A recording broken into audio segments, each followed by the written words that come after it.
In today's video, I've got a nice stack of dollar books to share with you. These come from like a mishmash, a variety of different Minnesota-based comic shops and one dollar sale hosted by a comic vendor. Check it out.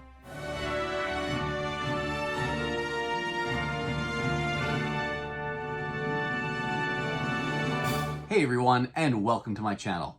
My name's Chris, and this is Northgarden Comics. Today I've got a nice stack of dollar books to share with you. These come from a number of different stores, 3 different stores in fact, and then one warehouse sale where every book was $1 as well. And the reason I'm doing them all together is because each haul in itself is pretty small. So instead of doing a bunch of short videos, I thought I would combine them all together and just make one video out of them. I will tell you where I got each of the books, and for each of these stores and this sale, I will put links to their online presence down below. So if there's one of them that you're interested in, you can click on the link and check them out for yourself. But for now, let's go ahead and dive into this haul of dollar books. Kicking things off, I've got roughly 10 books that I got from a dollar sale. This was hosted by 2 different comic vendors. One was Most Wanted Comics, which you've heard me mention numerous times on my channel. And then the other is called CJC Collectibles. It was hosted at the now former warehouse of Most Wanted Comics. It was the last sale that Most Wanted was hosting at that warehouse now that they have a brick and mortar store of their own. And for CJC Collectibles, they're taking over the space. And so it was the first of, sales that they'll host going forward. And like I said, got probably about 10 books, all for $1 a piece. Starting off with this, The Batman Strikes #1. This is part of a 50-issue limited series based on the cartoon series that was, about 2005, I want to say, that aired and had about 3 seasons. I really enjoyed this show. I like the character designs that were done by Jeff Matsuda. He does a number of these covers and the character designs for the comic book as well. And since I learned of its existence, I thought it would be cool to have. So far, I only have the first 3 issues, and so 47 to go. And I don't really see them very often in dollar bins or otherwise. So I imagine it's going to take me quite a while to put together this entire volume. Who knows, maybe someday they'll do a nice big oversized hardcover omnibus collected edition of this series. But for now, I'll continue the hunt. And this one was great because not only is it issue 1, I only ever had the free comic book day reprint of issue 1 up until now. And so now I have an actual first print of that #1 issue. So very happy to be able to add that to my collection. Then we're going to go over here to Action Comics number 662. Got this one for 2 reasons. First of all, it's a minor key. This is an issue where Clark Kent reveals himself to be Superman to Lois Lane, so I thought that would be a cool reason to have it. And then second of all, this was about 1991 that this came out, and this was kind of those early years when I started collecting, and I was getting both DC and Marvel books. On the DC side, I was collecting, Superman's titles as well as Batman's titles. And even though I was collecting them both, I still have a lot of holes from that era. So as I find these cheap and issues appeal to me, I'm picking those up to build out those runs from that time period. Then we'll go over here to Amazing Spider-Man issue 415. This is from volume 1, and it's another book that I got for 2 reasons. One is because it's a tie-in to the Onslaught story, and I'm working on building out all of those various tie-in issues. But then secondly, I think this issue is the final issue in Mark Bagley's run of art on this title back in volume 1. And I like those first and last issues of creators' runs, and he's one of the more famous artists who've worked on Spider-Man, so happy to grab that one. Got a couple Captain Marvel books. This one is from a series called The Life of Captain Marvel. I think it only ran like 10 issues, and this is the #0 issue. I wasn't even collecting it until last year when at a quarter sale I found probably half the series, and so that jump-started me, and then I figured, well, what the heck, I like Captain Marvel, so if I can find the rest of the series for cheap, I'll pick those issues up, and so I grabbed this issue 0 during that sale. Also got this copy of Captain Marvel #2. This is from the current Captain Marvel ongoing series, which is getting ready to end with issue 15.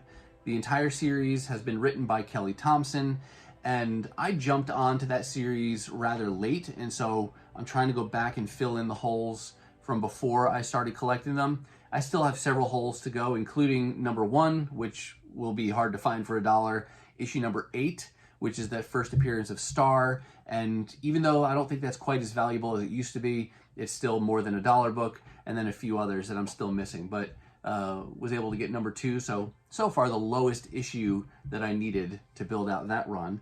And this one is about to get a volume 1 omnibus later this month, May 2023, so I might go ahead and get that just because I like that format, and it would save me having to worry about picking up those key issues as well. So we'll see. I haven't finally decided on that one yet.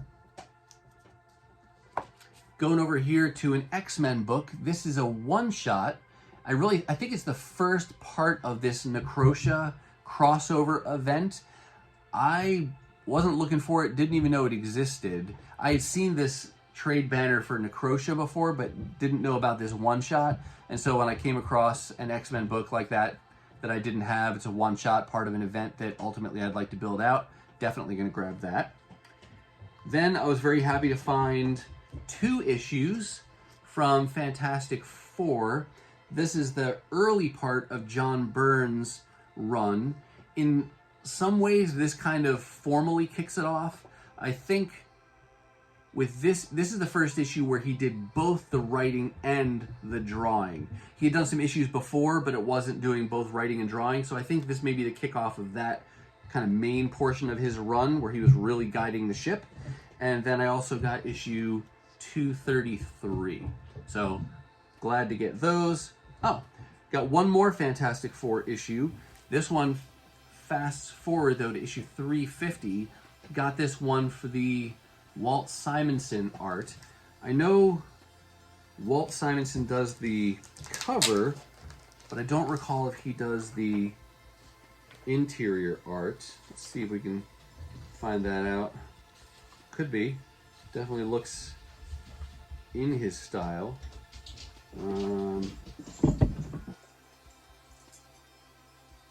Yeah, writing and pencils, Walter Simonson. So there you go. Glad to get that. I pick up any of the things that he does on these 80s kind of runs. You know, Thor, Fantastic Four, X Factor, and a lot of those that I have already. But always a good pickup. And then one other from this sale. It's not a title that I'm collecting, but it's a theme of cover that I am collecting. That is Incredible Hulk #325. This is, of course, one of the Marvel 25th anniversary kind of frame covers. There's a number of these. I still need several to complete all of them. I don't even know that I'll ever find them all. There's some really oddball ones that I'd never see, like a Care Bears one, I think, and Muppets, or Muppet Babies or something like that. But yeah, there's some odd ones that I never see. But whenever I do find them, especially for $1 or less, glad to grab those. All right, the next small set of books comes from my favorite dollar bin diving spot in my area. Yes, that's right, that's Pulp Comics and Games down in Mankato, Minnesota. Got a handful of books on this particular trip to the store, including Marvel Age #122. You've heard me talk about this on numerous occasions. Just a title that I'm trying to build out more and more. Collected it a lot in the late 80s, early 90s when it was new, but there's a lot of issues that I'm missing. So as I find them in decent shape in the dollar bins or less, then I grab those, especially these covers. This is a Joe Quesada cover featuring lots of the X-Men. So really glad when I can get those cool covers added to my collection. And then speaking of X-Men, I find that I pick this type of book up a lot, and I'll explain more what I mean there. This is called X-Men 1999. It's a yearbook, not a traditional comic book giving you one story or even multiple stories. This is actually a summary of all the different issues that came out in 1999. And I don't know, I'm drawn to books like this They're not from big runs. They're not big keys.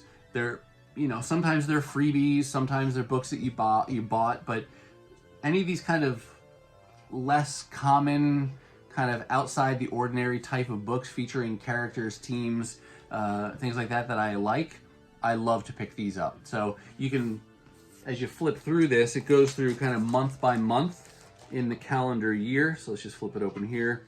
Like this is happening to look at April, and then it gives you the issues. It gives you summaries. It looks like plot summaries.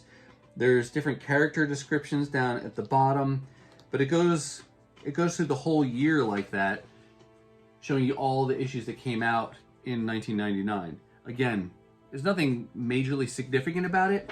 I just like these because this is the kind of thing that not everybody's going to have. Just fun to be able to pick those up and flip through those from time to time. There.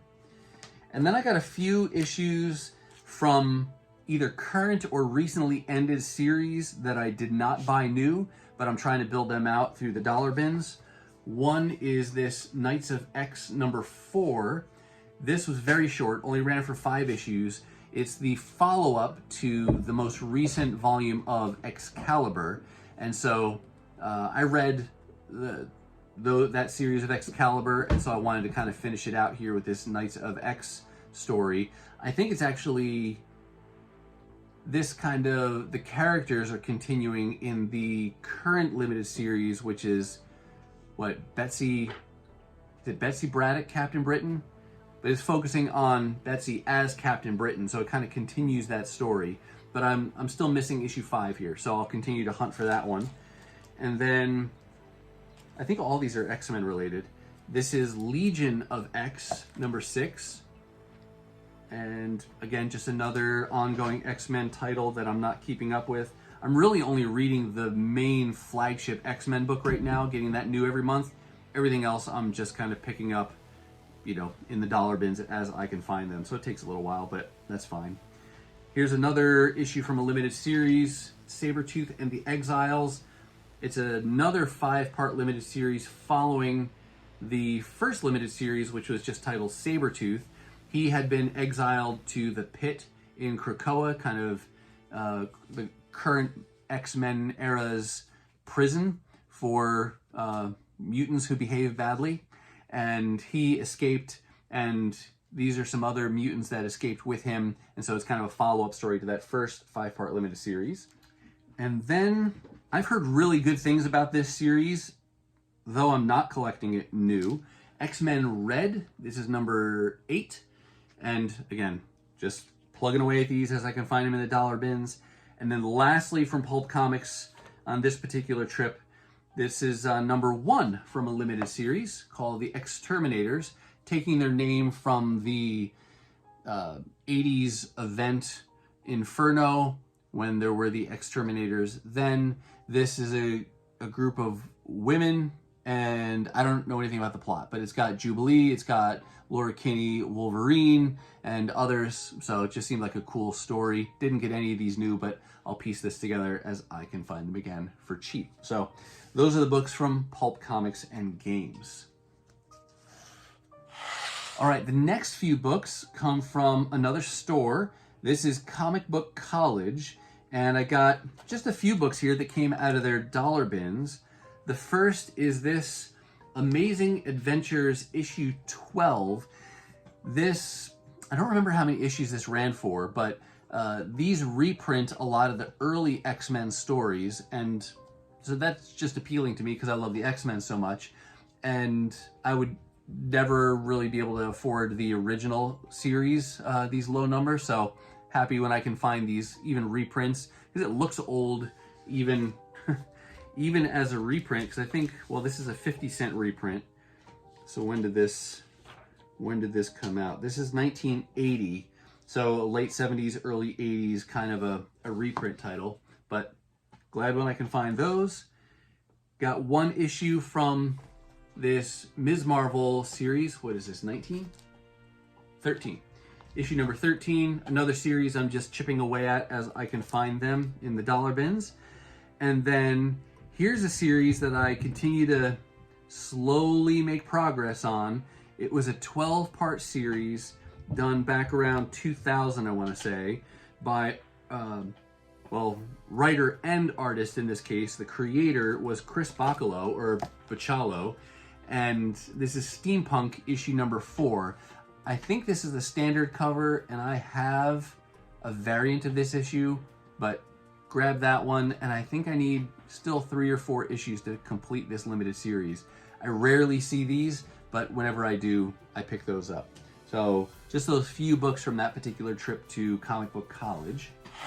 One more stack of books here. These all come from a local store called Issues Needed, located in Apple Valley, Minnesota, and they've been putting more and more books in their dollar bins.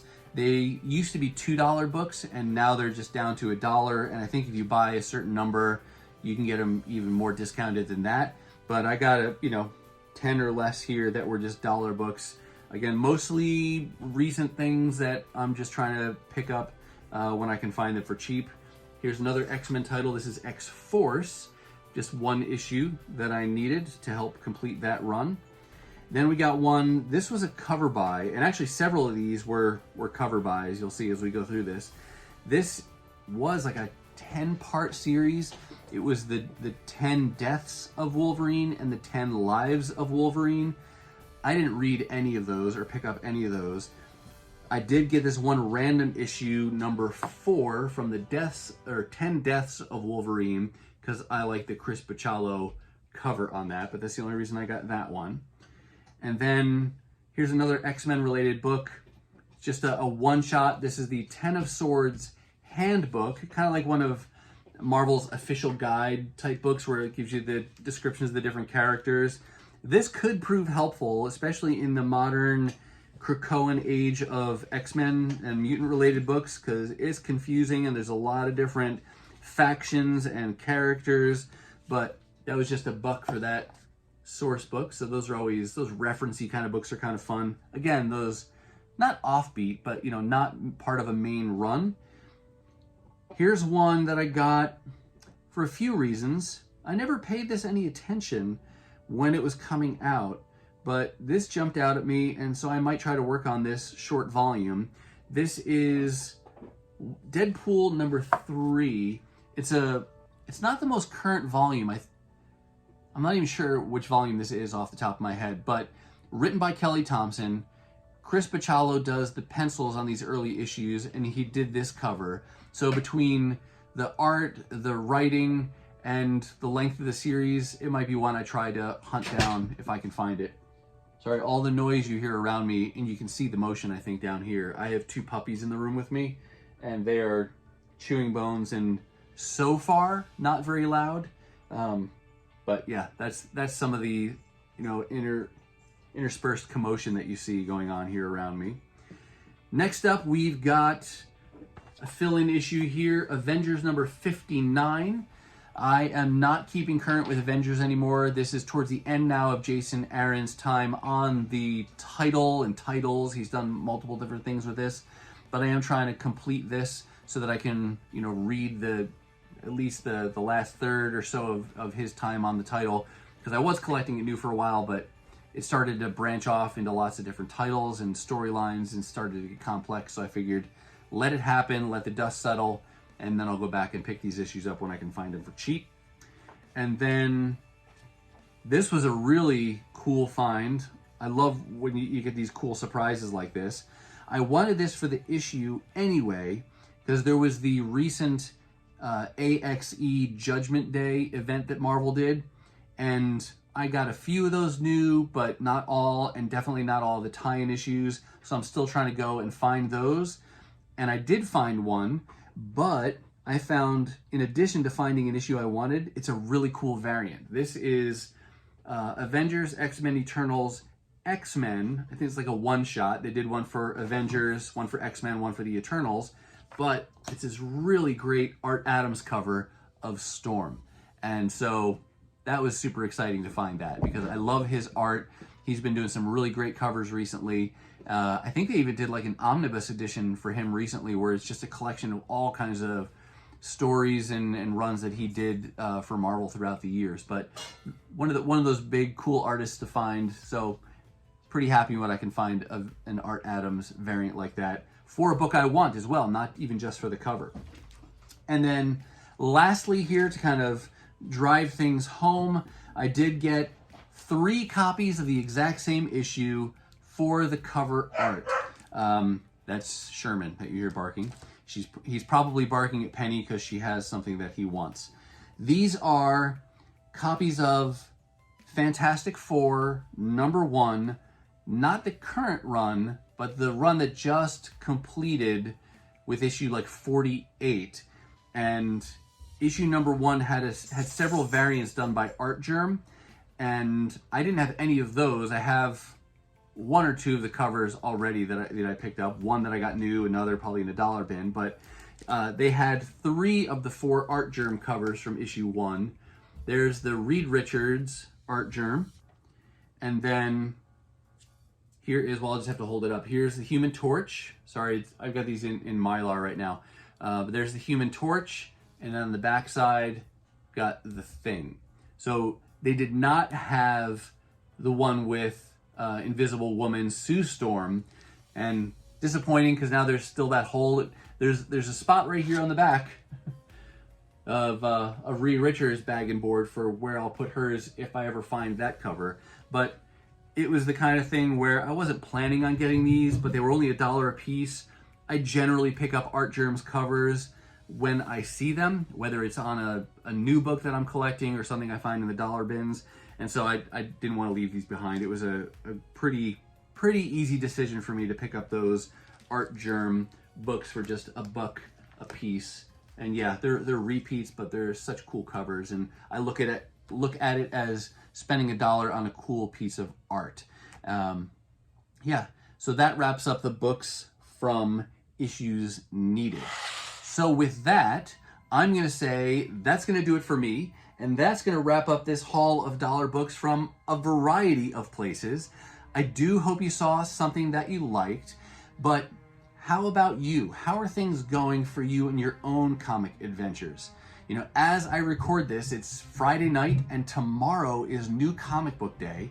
So I hope that you have something going on in your area, a shop that you can go to pick up the cool free comics that the various publishers have put out, and maybe even, fingers crossed, take advantage of some cool sales in your area as well. I know for me, sorry, dog earthquake, I've got a 25-cent sale that I hope to attend, as well as Pulp Comics. I plan to pay them a visit as well. If I do, you'll definitely see my hauls here on a future video. So happy hunting on your own free comic book day adventuring. Now, if you're not quite ready for the YouTube fun to stop, I have hand-selected a couple videos here for you to check out. As always, thank you so much for watching, and I'll see you next time.